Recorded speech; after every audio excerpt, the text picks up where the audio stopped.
Some stories are told and some are experienced. The one you are about to hear is somewhere in between.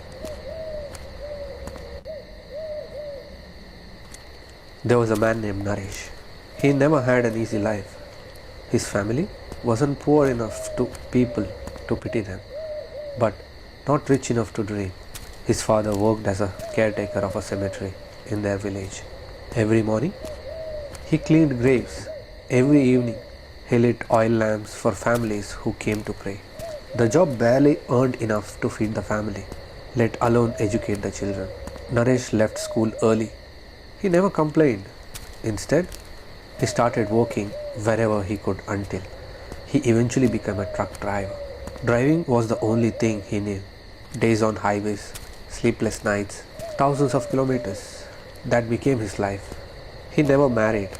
He simply took care of his parents. One afternoon, his company assigned him a delivery of a timber to Tamil Nadu.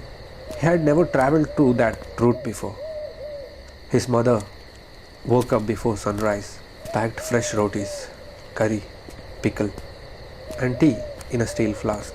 His father handed him a small Devi pendant. The road doesn't fear brave men, he said. It fears careless ones. Naresh smiled and wore it around his neck like he always did. Then he began his journey. After driving for almost 7 hours, the highways slowly disappeared. The roads became narrow, village became quieter, streetlights became fewer. His GPS showed he was passing through a place near Besant Nagar in Tamil Nadu. By then, it was almost 1 in the morning. He pulled the truck over beside the road just to stretch his legs and smoke a cigarette. The moment he stepped outside, he froze, not because he saw something, because of the temperature. It was freezing, the kind of cold that bites your ears. But it was March, the hottest part of the year. He looked around and laughed it to himself. Maybe I'm close to some hill station. Still, it didn't make any sense, but it made enough sense. He lit a cigarette. Then smoke floated strangely, almost straight downwards. Then he noticed something hanging from a tree far away, just swinging slowly. He couldn't tell what it was. Maybe old cloth, maybe a sack. Growing up beside a cemetery had done something to him. Ghost stories stopped frightening him years ago. His father always said, if the dead wanted to harm us, graveyards would be the most dangerous place on earth.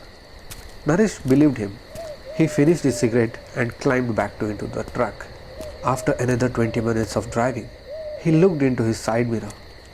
The same tree still behind him. He frowned. That wasn't possible. He had driven too far. He looked ahead. Empty road. He checked again.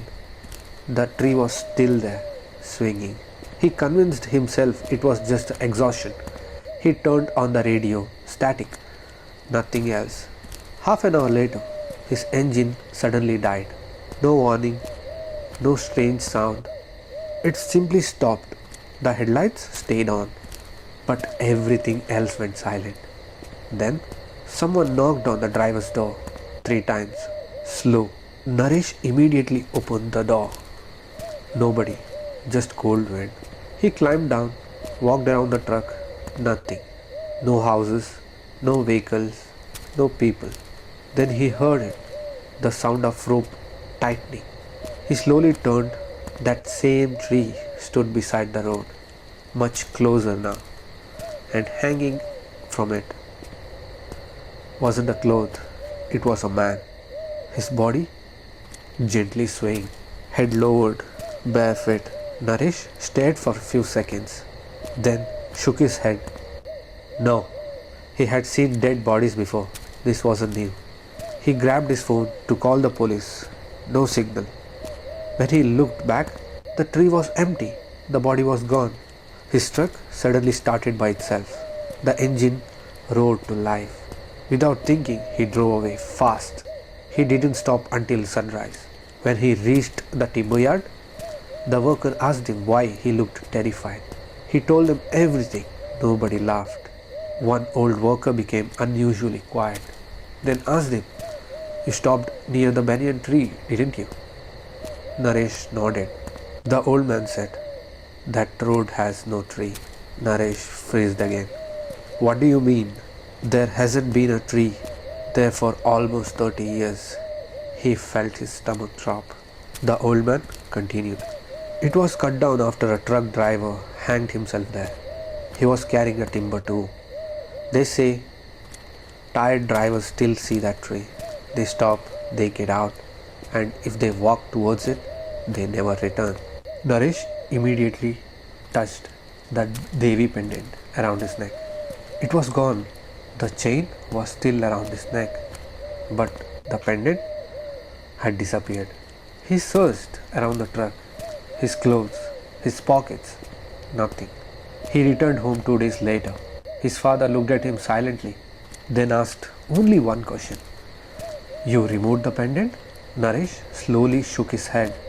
His father closed his eyes, then whispered something he had never heard before. Then it did its job. Naresh never drove that route again.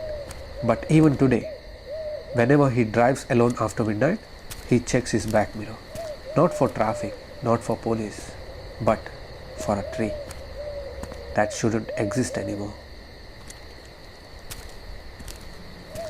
Some stories don't end, they stay with you long after the silence. This is Anudeep, and this is The Voice Within.